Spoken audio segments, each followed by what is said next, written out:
So this is our fifth video on this boy's life, and this one's called Fictional Self as Lifeboat.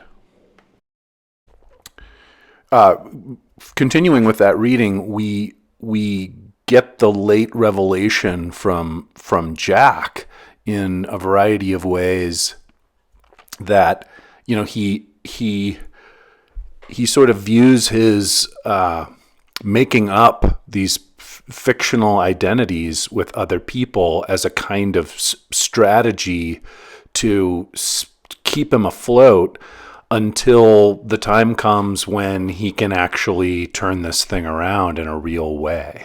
And so it's a fascinating idea, and let's think it through. You know, he says in this quotation, you know, I could be different. I could introduce myself as a scholar athlete, a boy of dignity and consequence, and without any reason to doubt me, people would believe I was that boy and thus allow me to be that boy. You know, I recognize no obstacle to miraculous change but the incredulity of others. And so there's the problem, right? It's double whammy problem. He doesn't have the goods to actually be successful, be a good guy, to thrive. He doesn't have them at this time. And he's a loser. By his own standards, he's a loser. So he invents this other self, right? He constantly is portraying himself as somebody other than he is, as somebody with great competence, in order to be allowed to perhaps be that self. Right? So part of his problem is that the perception of him by others and of him is so low that he will live down to that perception. So by raising the perception, he hopes that will spur him to actually be the person he is portraying.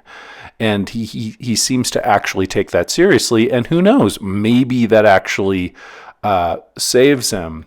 You know, and this other quotation, I was his perfect witness and he was mine. We listened without objection to stories of usurped nobility that grew in preposterous intricacy with every telling. But we did not feel as if anything we said was a lie. We both believed that the real lie was told by our present unworthy circumstances, right? So there's this sense that, hey, I have value, but my circumstances won't allow me to have that value. And so I'm going to need to lie to change the circumstances so that I can actually believe in myself enough, perhaps, to take action.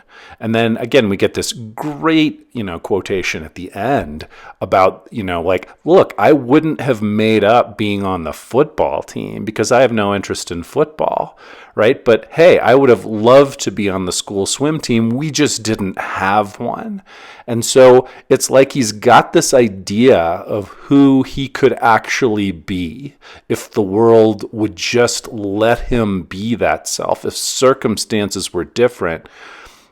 And he then sort of insists on the value of that self. It's an interesting kind of telos that he has for himself, right? It's like, hey, here's my telos. This is what I would have been had I been at all fortunate in my circumstances, and I have a right to play up to that truth, even though it's a lie, right?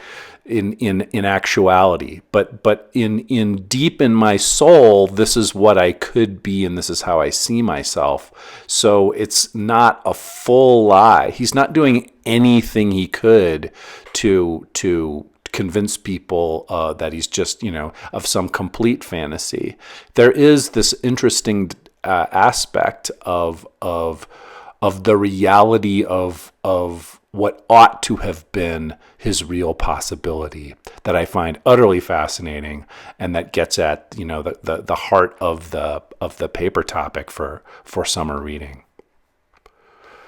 So the takeaways: how does developing fictional selves hurt Toby's efforts to achieve real meaning in his life?